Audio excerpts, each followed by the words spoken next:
Hi guys, do you want to manage your money well? Do you want to know how to make your money grow? What if you are in debt? How do you save? What are you supposed to do? Check this video out as we answer all of your questions that will help you make your money grow to help you reach your goals of financial freedom. Check this out.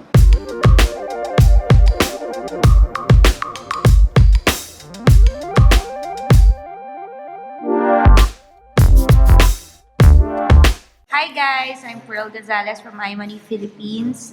Don't forget to subscribe to Marvin Garmo's channel. Yes, please. Smash the Bell. and like Notified. get notified on the videos and stay until the end to see Who the subscriber of the day is. So, yeah, enjoy this video. Bye everyone. bye. Sobrang yaman niya, guys. Hey guys, I'm sharing a video with iMoney. It was a Q&A Ask Marvin session with them and the questions that they had regards personal finance, credit cards, savings, banks, loans, and everything else in between. So I hope you like this video. If there's any part of the video that you like, any part of the video that appeals to you, comment below. Put buy, put I like, put something that will allow you to respond as well. If it appeals to you, just put one word, put iMoney as well if you like to do that. So enjoy the video. Hi everyone. We are live now. IMoney PH is live now, and we will be talking about credit cards or saving tips. And we actually have a very special guest right now. By the way, I am Caroline. I'm Pearl. Yes, hi. Hope everyone is doing okay today. And to introduce to you our guest for today. He's one of the best personal finance experts in the land. Please welcome Mr. Marvin Germo. Hi, sir. Wow. Talagang best. Good morning. Thank you for having me. It's an honor to be here with the movers and shakers of So how are you today, sir? I'm good. Okay man. Everything's well. Thank you for having me. Okay, so we will be accommodating questions. Any questions that you have right now about credit cards, about saving tips, let us know because Sir Marvin will be answering all of them. And so, sir, kasi yung pili ng right credit card for us, it's just like, finding the right one, right? So, ano yung mga tips na pwede mong ma-share with our audience or viewers kung paano or ano yung mga pwede mong ma-share kung paano sila makakapili ng right credit cards for them that suit their lifestyle, their needs. Okay. Siyempre, muna we go to the right foundation. A credit card is a double-edged sword. You need to know bakit mo muna siya kukunin, ano yung mga reason mo, ano yung narrative mo, bakit kailangan mo siya. Kasi if you know how to use it, it will help you very, very well. Kasi credit cards give you convenience. Credit cards give you the ability na kung wala kang cash, you get to buy, spend, and make transactions. Yeah. Versus naman kung hindi mo siya kayang gamitin ng tama, madami nang nalulong sa utang doon, hindi na sila nakasurface. So, ako, I will first check muna, anong purpose? Is it for me, because I want to transact online tickets, I want to buy things in bulk, kasi hindi naman din practical na bibili kang appliance, may dala kang 50,000 pesos pag pupunta ka sa mall. So, everything, from a financial planning perspective, pupunta yun sa fact na, am I doing this? Kasi, number one, I need to set aside money for a certain purchase na sobrang laki ng purchase na yun na ayoko mag-buy ng cash.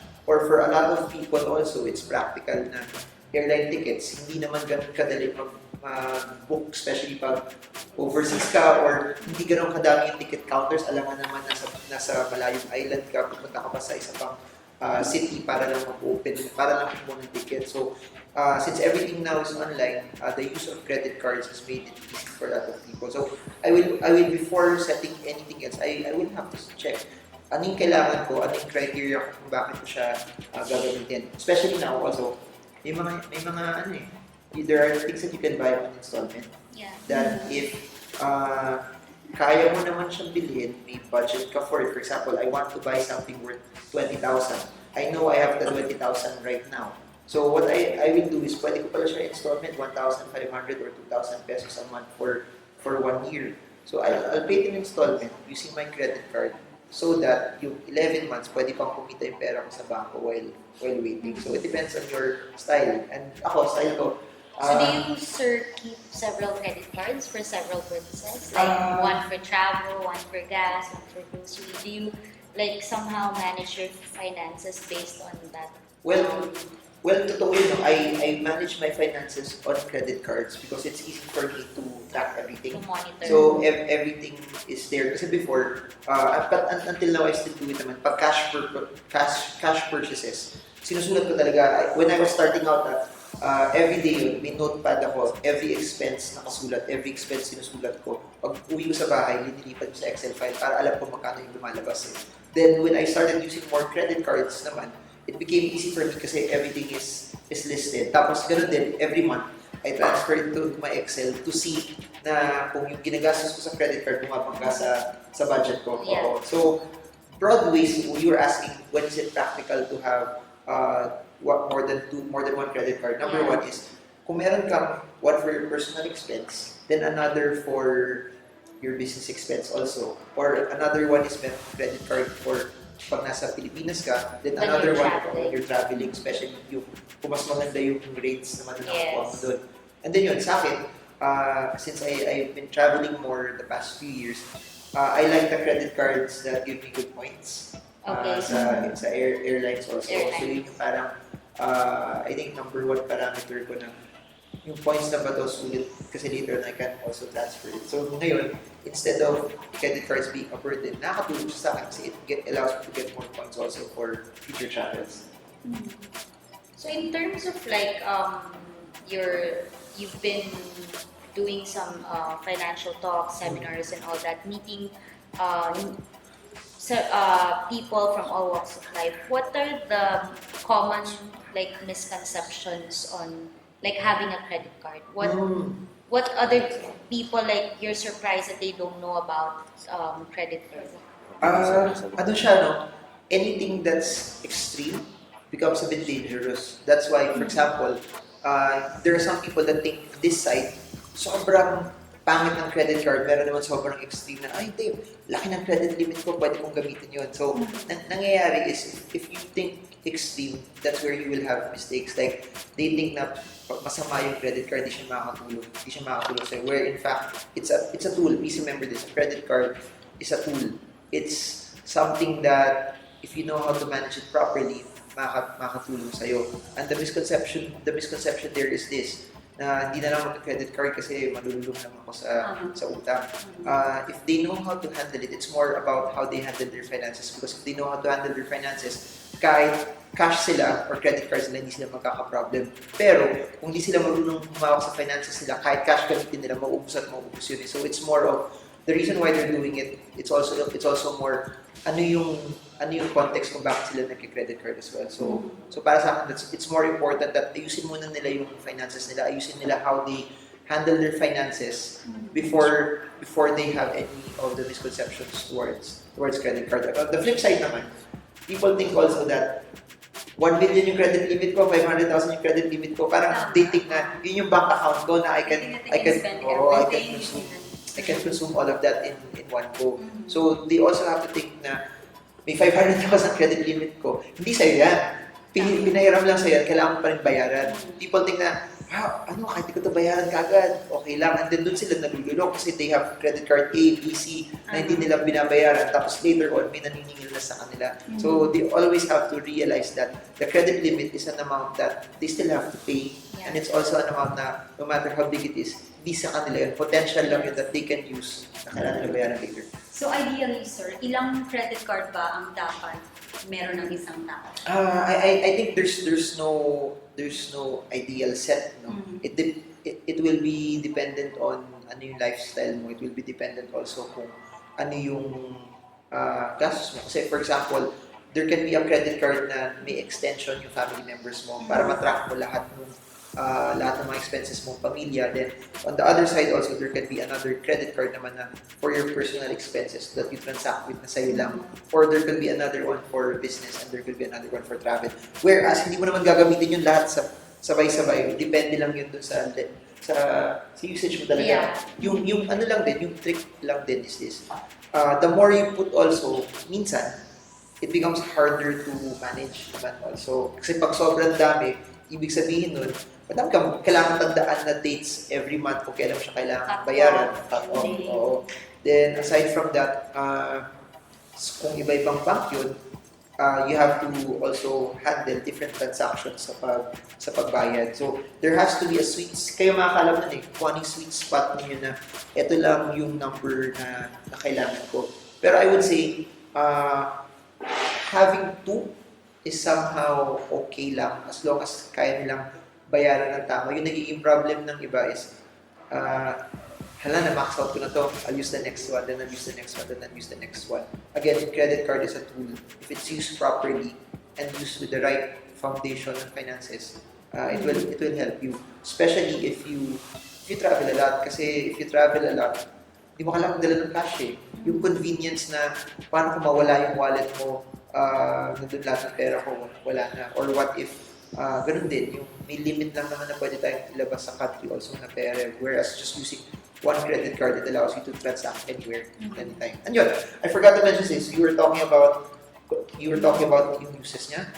Credit cards are attached to almost every app that allow you to make purchases from Grab Yes. to yung mga pagkain na in-order natin online na from an app also.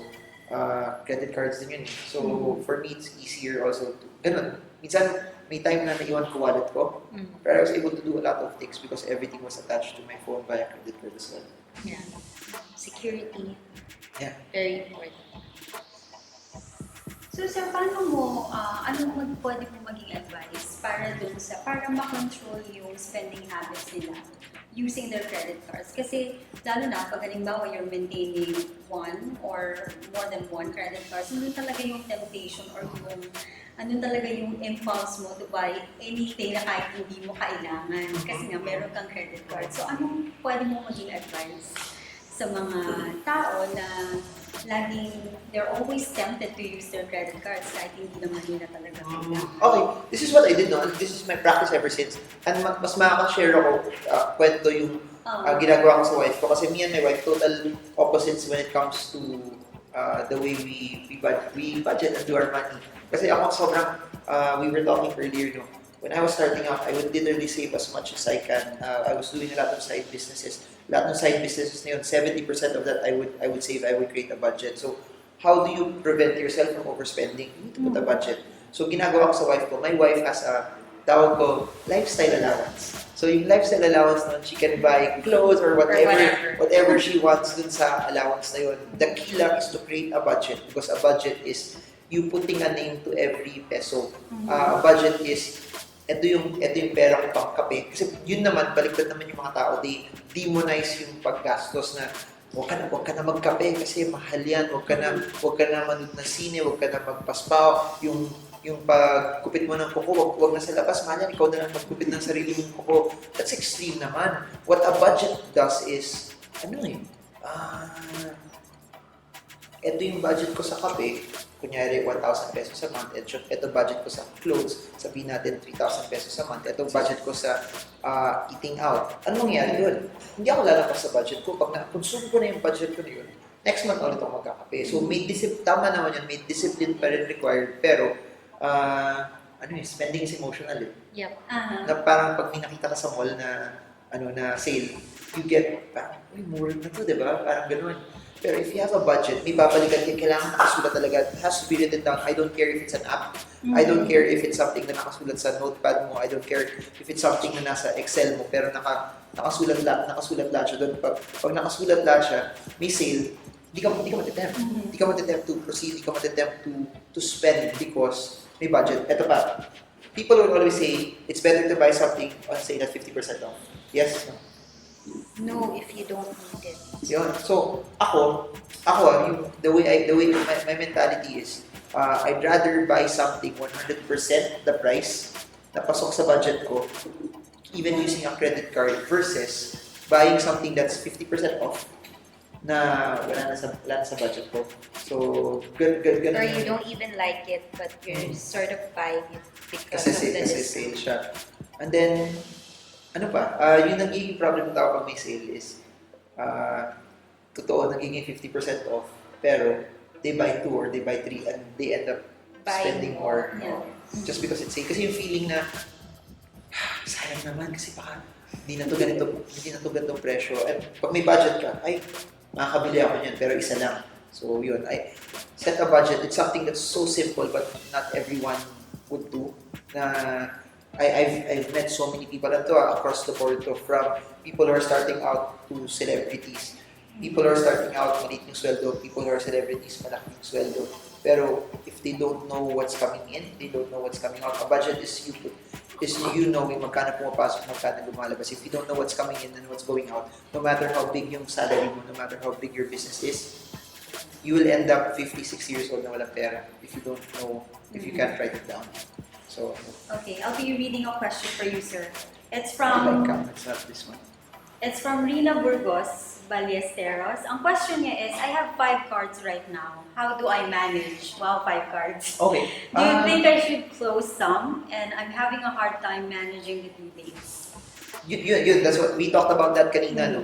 If it, you will know personally what you can handle it. At 5 credit cards, if nahihirapan ka na, it might come to a point na tama yun eh.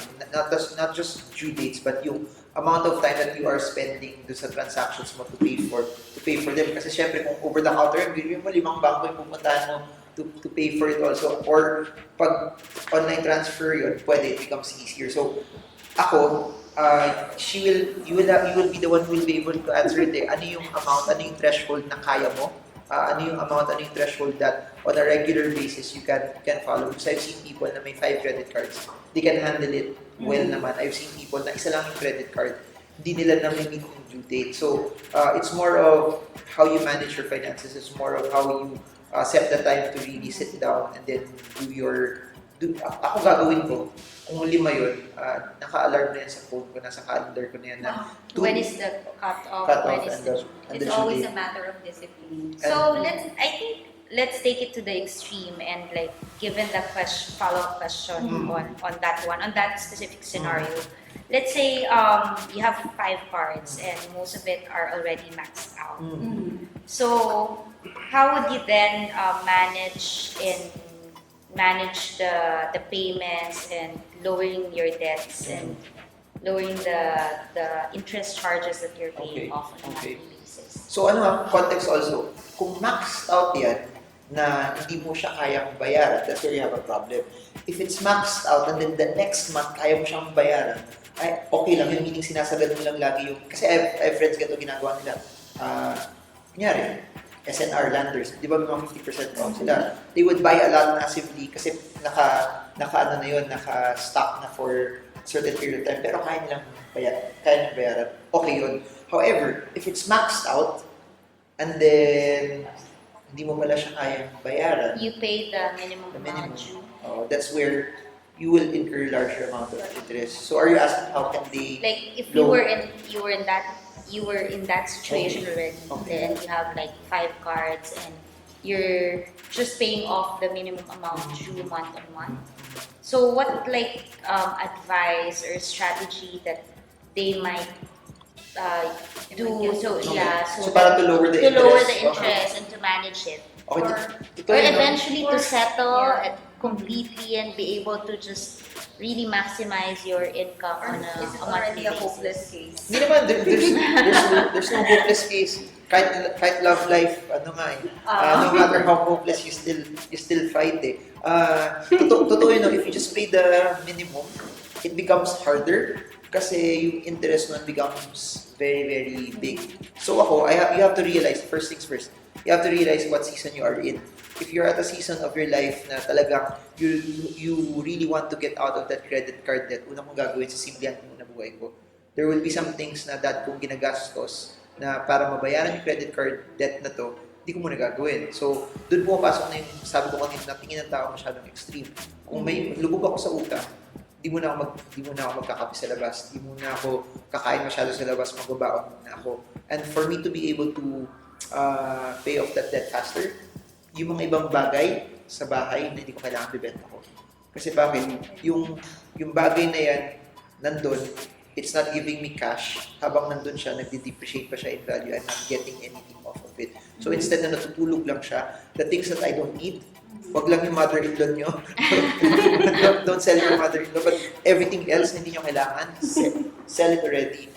Yung TV na hindi nyo naman masyado nang pinapanood, yung ako gagawin ko. It's so easy to make money right now. I really believe this is one of the best times to make money.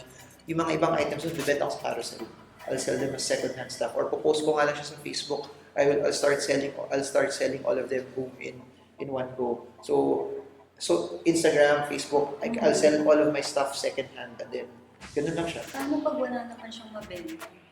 Na item? Hindi, meron yan. Ako gagawin ko, as in walang mabentang item.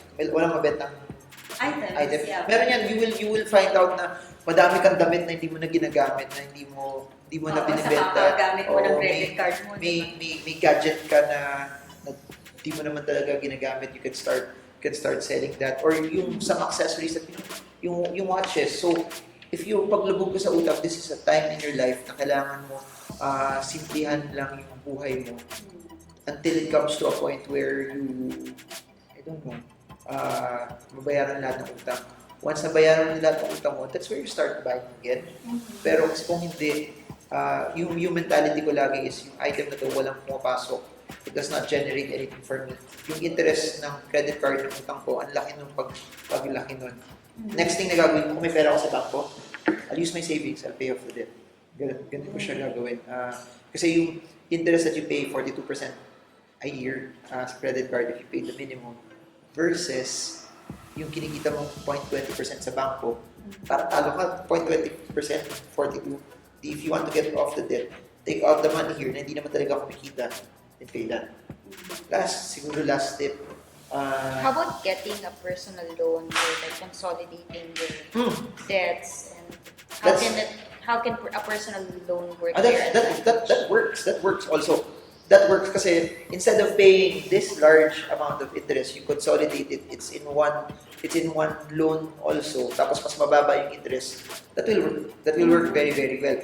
Especially if they're very disciplined in paying it. Kasi some people, mag-personal loan ako, tapos pagka-personal loan nila, ginamit nila sa ibang bagay, that's where it becomes tricky. Pero if your sole intention is you want to consolidate the debt, you want to make your interest payments much, much cheaper, take the personal loan, use it to pay off that credit card bill, then you now start paying a very, very, very small amount of interest on a monthly and yearly basis as well.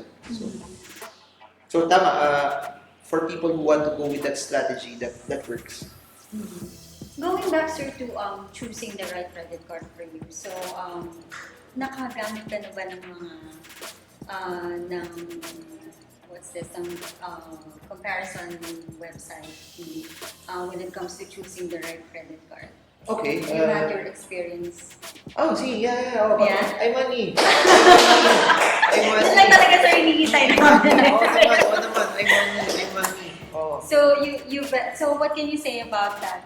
What can you say about your experience in using the IMoney website? Well, I think the advantage of that is this. In anything, pati gano'n rin yung rule ko sa investing and sa business.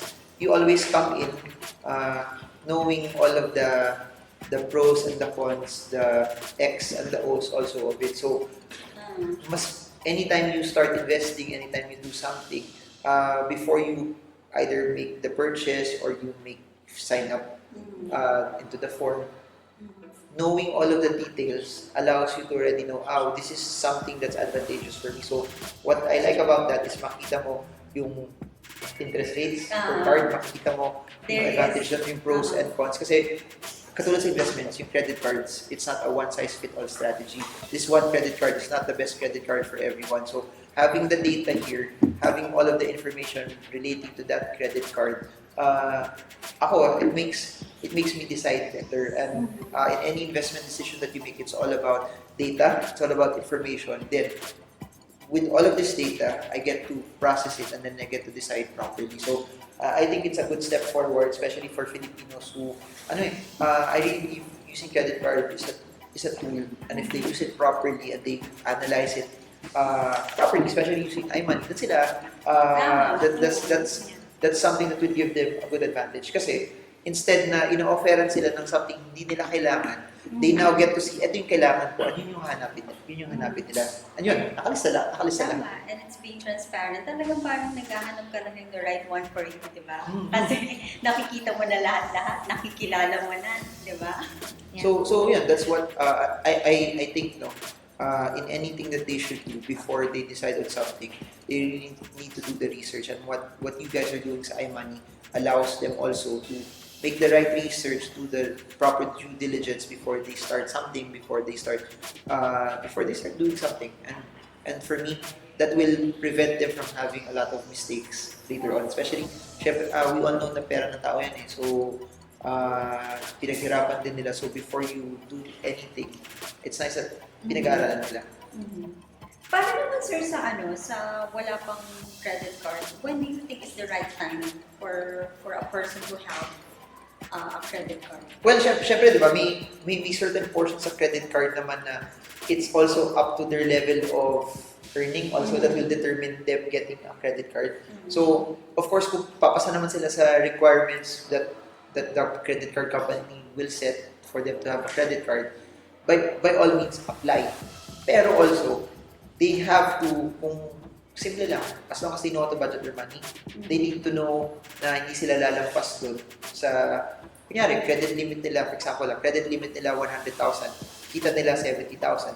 They must know that hindi sila dapat lalampas ng 70,000 kahit 100,000 yung credit limit nila kasi yun yung capacity nila to earn it. They must not spend more than what they make naman also. So as long as they know that, by all means, use credit cards. If you know how to use it, you know how to control it. And hindi siya yung kasisira mo. People know themselves more. That the only way for them to know it is to try it. So, suggestion ko, they start small so that at least makita mo na eh, pag meet yung credit limit ko, control ko naman siya eh. And then they start increasing it. Kasi this is what I believe eh. Money does not change people. Money only exposes who you really are. Meaning, kung malakas ka gumastos sa 25,000 pesos, having 250,000 pesos won't help you. Kasi bakit? It just amplifies you eh. Yung dati, 25, kumakain ka ng ganito, tapos naubos pera mo.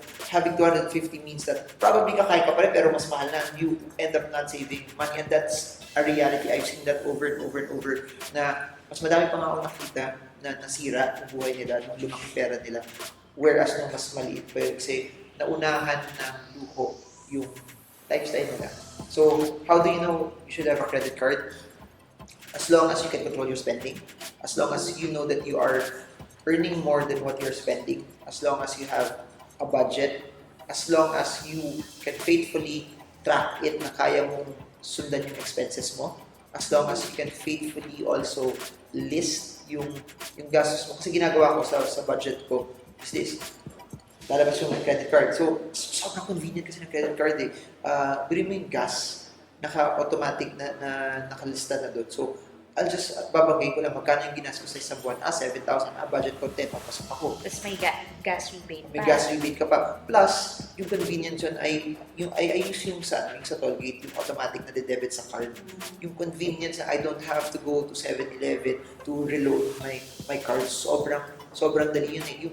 Yung mga automatic payments, it helps simplify my life. And you know why I do it? Kasi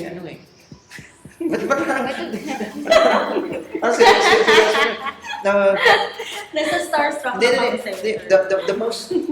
the most important thing for me is not money. It's time. Yung pera, pag nawala, nababalik eh. Pero yung oras na nawala, hindi ko na nababalik yun. So, I try to do as much as I can on how I can save time. And credit cards for me allow me to save time as well. So, yun, yung mga things na hindi ko na kailangan gawin manually, nagagawa ng credit card sa akin. So, yun din, criteria, if you want to simplify your life, na hindi nasasayang oras mo to do other things, na pipila ka pa, automate everything via your credit card. So, do you think would be a cashless society? That's another question actually, sir. Very similar to what's happening now in China, Japan, Korea. I think so. Yeah, I've been I've been a fan of technology for a very very long time, and that's where everything is going now. The ease of transaction, the ease of doing business, the ability for you to be able to, pwede mo, kung pupunta ka sa isang lugar, hindi mo na kailangan magdala ng sobrang laki na, kailangan mo lang ng phone. Tapos yung convenience na naiwan mo yung wallet mo, kahit naiwan mo yung wallet mo, you could still get to buy and sell whatever you want. It's amazing. Are we going cashless? I think so. I think in the next, it's already happening now eh. Yeah. Anything that's QR code will revolutionize the way things are going as well. So, the more people who are using mobile phones, the more people who are connected to faster speeds of internet, which is also happening now, it will be easy. And you know what's the advantage of cashless? Biggest dilemma in the Philippines is not everyone has access to have a bank account. Not everyone can have access to credit.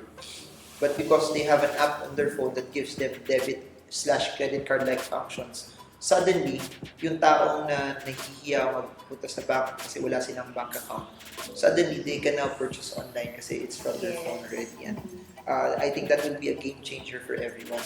Kaya nga, I'm not sure if you saw this. May fishbowl vendor, cashless na siya. Yeah. May QR code na payment. Yes. And that will be a reality in the next few years now. Especially if I'm a big fan of blockchain. Especially if blockchain gets mass adopted. Meaning, ngayon, this is one practical example of cashless blockchain mass adoption. We have so much OFWs. True. Pag nagpapadala sila ng pera, instead of going to a branch na magpapadala sila which will take a few days, tapos ang laki ng charges, cashless, transfer, nasa app, they can use it to pay.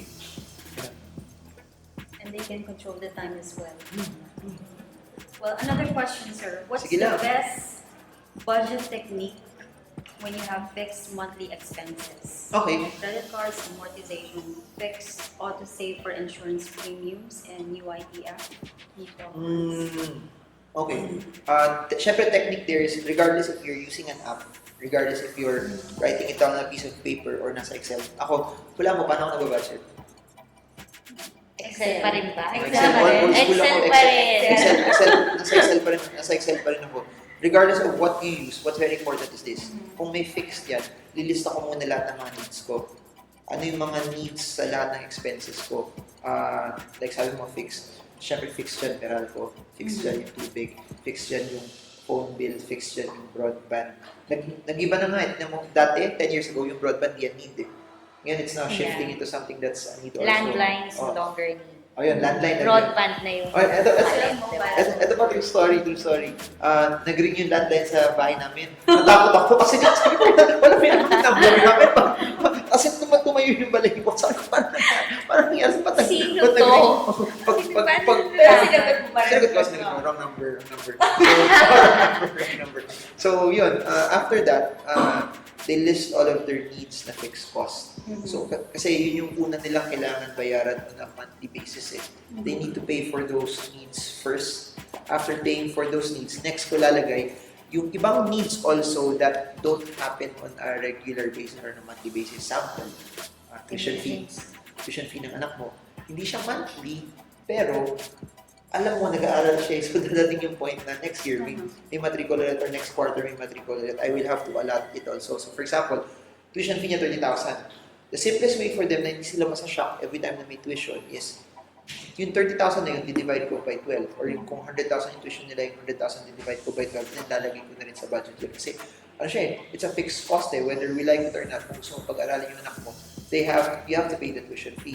So, kesa ma-shock ka every tuition fee season na nagbabayad ka ng tuition fee, ilagay mo na sa budget. Ano advantage nun? Yung 100,000, yung 30,000, pag naging monthly, uy, maliit na lang siya. I can start putting in more for it. Then, after that, yung mga bagay naman na hindi ko kailangan. Like, occasional movie, eating out, ilalagay ko pa rin siya sa budget. Ko. Pero, if you notice what's happening, it's what's left over from what we need also. Then, I forgot to mention this is a need. I will put my savings, I will put my investments dun sa need also. Kasi it's something that I need to do. Kasi people always think this, na savings is something, it's a luxury.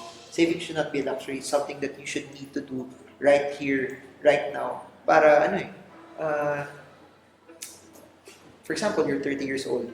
You save today kasi later at pag 50 years old ka na, yung 50-year-old self may makikinabang doon. If you spend everything today na walang natitira, doon ka magkaka-problem. So, progression needs fixed costs, then needs lahat ng savings and investments mo, then needs lahat ng recurring cost mo na hindi naman monthly, like some insurance payments, rin yun, hindi naman siya monthly yung bayad. Then, you mentioned about emergency fund savings, dito yun sa taas, savings din yun na need. Then later on, lahat ng hindi kailangan na expenses. Ito pa interesting. Paano yun? Lahat ng sweldo ko pupunta lang sa needs, wala na akong pabili na lupo. That's where, for me, this is what I believe. It's not about you limiting also yung kung pangarap mo mag-Starbucks araw-araw, okay lang naman yun. So what I'll do is this. Kung kulang yung Starbucks, kulang siya. Maghanap ako ng sideline. I find other sources of income para mabili yung lupo ko. And that's what I'll do. Pero I have to make sure yung salary ko should cover yung basis ko tsaka yung ano. Okay, another question. Saan mas maganda mag-save ng money? Sa stock market o sa bank? Okay. Magkaiba siya ng context eh. Context is always everything. The stock market, the banks are for liquidity. The banks are basically for, kung kailangan ko yung pera, madali ko siya makakuha. Ngayon, yung stock market naman is for long-term growth. Meaning, may pera ka, hindi mo kailangan, iiwan mo siya for a very, very, very, very, very, very, very long time. Then you want your money to grow. The stock market is amazing. So, depends sa purpose. If your purpose is kailangan mo siya for the short term, kunyari, kakasal ka ba? Sige, bad example. For example, may isang tao na kakasal, okay? Kakasal siya in 4 months. I would not put that money in stock market because I need it in 4 months' time. So, if there's an immediate need, na for example...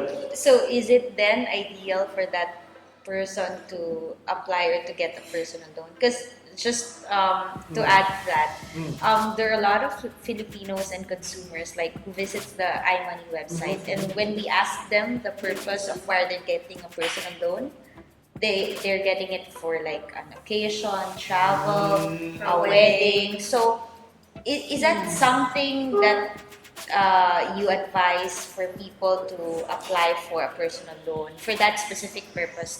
Going back to how you would budget and how would you allocate your finances? A personal loan is, for me, I would go to it pag kailangan ko yung cash. Meaning, there's an emergency, meron nagkasakit, kailangan ko talaga bayaran yung pang-opera, kailangan ko talaga bayaran para makalabas sa hospital, kailangan ko talaga bayaran para magkaroon siya ng pambayad ng gamot. Doon ako mag-personal loan. Or talagang nag-short wala akong pang-tuition sa anak ko I will use the loans pangbayad ng need ko kesa sa luho ko. If you follow the budget kanina, yung luho will always be last for me. And we understand that there will be some people at a point in their life na talagang naubos na yung savings nila pero yung mga pangangailangan na may nagkasakit, merong for example, lumipad yung bubong ng bahay kasi nagkabagyo or nagflatan or nasira yung kotse and they need the car to go to work every day, they need the car to operate normally. I'll take the personal loan for that. So if things in life happen na wala tayo, hindi tayo nakaprepare, wala tayong ipon, I think that's where a personal loan will help you. It's a hedge naman na at least kailangan ko ng pera, I need this for this specific need, I need this for this time in my life na wala talaga I'll take the loan for that. I hope I answered your question properly. Okay, you have several questions. Sige lang, okay lang. We can do this until midnight. Maging parte lang ang buhay nyo, okay na ako. Sobra. Sobra sila, galing nila. Worth it ba mag-save ng money sa mga insurance company as investment? Okay, insurances naman, please remember this. Again, context is everything. You put the bank for liquidity, you go into insurance if you want to protect yourself from risk. Meaning, breadwinner ka, something happens to you, you want na may mapag-iwanan ka sa family mo, sa asawa mo, sa anak mo, then get insurance. So the purpose of banks and the purpose of insurance are different. Insurance is for protection, insurance is for hedging, insurance is there na to protect you. Pero kung umaasa ka na para siyang savings na binigay ko yung pera, naglagay ako 10,000 after 2 months, 10,000 pa rin siya. It doesn't work that way. Kasi may mga insurance fees also na attached sa insurance. So, you look at insurance as something that will protect you, risk management tool siya. Then you look at what do you call this? You look at savings as something that will protect you as well. So, yeah. I think you still have more questions. Sige lang, ano lang. Guys, sobrang Oh, the yeah. best. Sobrang super the Thank you best. so much for the questions that are coming in. Is it okay to put a portion of my emergency fund to stock market? Ang dami nagtatanong ng gano'n, no? Ako, It's your expertise. ang dami kasi, I would not suggest it. Never put your emergency fund on an investment that's volatile, regardless if it's Bitcoin, regardless if it's Forex, regardless if it's the stock market, regardless if it's CFDs. Anything na may volatility, do not put your emergency fund there. Kaya nga siya emergency fund kasi pag may emergency, kailangan mo yung pera eh. May makukuha mo siya kagad. So, kaya rin ako matapang mag-invest sa lahat ng mga bagay na tingin ng tao risky is because I have a solid emergency fund. It's because na kahit bumagsak yung market tomorrow, alam ko kung may magkasakit, kaya ko bayaran yung pang-hospital nila. Alam ko kung lumipad yung bubong ng bahay namin. Alam ko may pambayad ako ng panglipad ng bubong. So, the reason why people put their emergency fund, they want to put their emergency fund in the stock market is gusto nila lumaki kagad yung pera nila kagad sa stock market, which is not bad naman, pero hindi naman natin kailangan madali eh. The best, if you've been following my videos or anything that I write, I never talk about get rich quick. I always talk about get rich right. And getting rich right is a process. It's something that you do over and over and over. Kasi if you do it right, that's when wealth will last. And that's when hindi mo ubus yung pere. So, my suggestion, don't rush it. Don't do it too fast. Pag tingin mo kulang pa yung pera mo sa stock market, ako gagawin ko, I'll find other sources of income para may panglagay ako doon. Yun. And then, just go to IMoney and read all of their wonderful articles on how you can manage your money. Totoo yun. What you guys are doing, it's good kasi this is changing the narrative for Filipinos kasi finances is not talked about eh. And that's why websites like yours and this one, what you're doing is it's helping Filipinos to get educated on finances, which is very, very, very important. So, ayun, I highly suggest read all of the articles in IMoney kasi it allows you to make better choices in your spending, but not just your spending. It makes you have better choices on your saving as well. So, yun. What's your take on the financial literacy level of the Filipino? It's better now than what it was 15 years ago. It's better now than what it was 25 years ago. But, sample, I was in a tour in Iceland more than a year ago. Kasama ko doon. Kasama sa tour namin, iba-ibang countries. So, habang nagkukwentuhan kami, sa kanila, habang nagkukwentuhan sila doon, parang normal lang sa kanila na may investment. Normal lang, yung time na yun, normal sa kanila na may stocks. Yung parang, to them, pag yung pinag-uusapan na nila, cryptocurrencies, na parang, talaga, explain it to me. But to us, mutual funds, stocks, insurance, it's not something that's very, very common. But when you go outside, especially to developed markets, it's very, very normal. So, are we better off financial literacy-wise than where we were 25 years ago? I think so. But have we scratched the surface? Hindi. Stock market accounts are less than 1%. Credit cards are less than, I think, 5% in the country. Insurance accounts are less than 10%. Bank accounts are less than 40%. So, are we scratching the surface? Hindi pa. There's a long way to go. That's why what you're doing here is a good advocacy also for Filipinos to be informed. Kasi alam mo yung kalaban natin scam eh. So, ang daming Pilipino Like, na people don't trust insurance, credit cards, banks. kasi na-scam sila. Ang dami sa mga, especially sa provinces, that na-offeran, hindi yung Pilipino lang. People in general, pag nasilawan na ng, double your income, double your money, pasok ka dito, wala ka nang kailangan gawin. Guaranteed amount of money. Nakita mo si Mayor, kumita din ng ganito. So, si Mayor yan, matalino yan. Diba? When they see, ayan, artista din yan, naglagay ng pera, dumoble na ng pera. Pag nasilaw na yung tao sa pera, Nakakalimutan na nila ng mga financial principles. That's why, yun nga, avenues like this are so important because it educates people on the right way on how they're supposed to deal with their money, how they're supposed to deal with their finances as well. So I hope you enjoyed the video. I hope this add tons of value to you. I hope this is something that helped you and it's something that helped educated you, because at the end of the day, having more information, having more data, and executing on it is what will help you reach your goals of financial freedom. So this is Marvin Germo. I hope this video helps you trade well, trade strong, trade smart. See you all again soon, guys, and God bless you all.